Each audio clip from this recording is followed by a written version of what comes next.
70,000 لوگ ایسے ہیں جو بغیر حساب جنت میں جائیں، ان کا کوئی حساب نہیں ہوگا۔ اللہ اپنے کرم سے انہیں یوں ہی جنت عطا فرمائے۔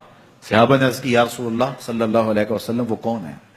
تو آقا کریم نے ارشاد فرمایا کانوا لا یکتوون، یہ وہ لوگ ہیں جو اپنے جسم پہ داغ نہیں لگاتے، مخصوص نشان جسم پہ لگا لیتے ہیں، یہ فلاں بزرگ کی نشانی ہے، یہ فلاں جو ہے وہ شہید کی نشانی ہے۔ اللہ نے جب تمہیں سالم الاعضاء پیدا کیا ہے تو اپنے بدن کو تم کیوں نشانی، اس نے ساری نشانیاں لگائی ہیں، اس کی نشانیاں اتنی پکی ہیں کہ اس نشانیوں میں فرق بھی نہیں لگتا نا۔ یہ تمہارے انگوٹھے کی نشانی ہے، 6 ارب انسانوں کو لے آؤ اور نشان انگوٹھا لے آؤ، کسی ایک کا بھی نہیں ملے گا۔ یہ نشانی تمہارے رب نے لگائی ہے۔ جیسی صورت تمہاری ہے ایسی صورت کسی اور کی نہیں بنائی، تمہیں منفرد بنایا ہے اس میں۔ پوری کائنات میں سارے لوگ تمہارے جیسے ہیں لیکن تم پھر بھی الگ دکھائی دیتے ہو۔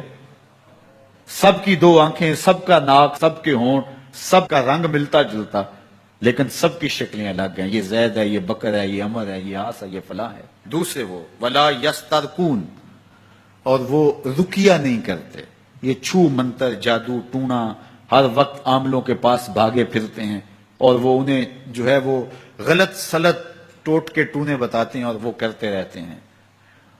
عجیب لوگوں کے نفسیات ہوتے ہیں، صبح سے لے کر شام تک اسی چکر میں رہتے ہیں اور پھر ساری زندگی ان توہمات سے نکل ہی نہیں پاتے۔ اللہ نے تمہیں پیسے دیے ہیں، نئی گاڑی تم نے خریدی ہے، چھوٹے بچے کا جوتا کیوں باندھ دیا آگے تم نے؟ جوتا باندھنے سے اگر یہ ایکسیڈنٹ سے، حادثے سے گاڑی بچ سکتی ہوتی ہے تو پھر پاکستان کے جتنے PIA کے جہاز ہیں سب پر باندھ دینا چاہیے، سب پہ جوتے لٹکے ہوئے ہوں۔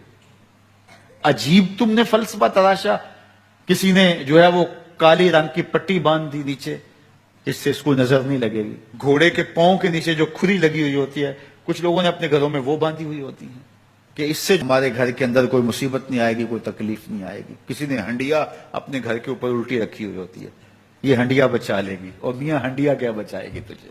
اللہ کے قہر سے کچھ نہیں بچا سکتا۔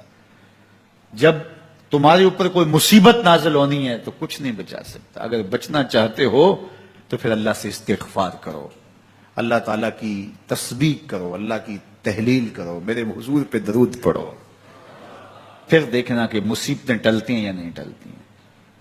تو یہ خام خواہ کے رکیے اور یہ عامل لوگ جو ہیں ان کا تو کام یہی ہے، ان کا کام چلتا ہے لوگ ذوف الاعتقادی میں مبتلا رہیں، اور یہ کہہ دیتے ہیں کہ آپ کے خاندان میں ایک منحوس عورت ہے، یہ اس کا کیا ہوا ہے، تو کوئی نہ کوئی منحوس تو پہلے ہی انہوں نے طے کر رکھی ہوتی ہے، فوراً ذہن وہاں جا کے لکھ ہو جاتا ہے۔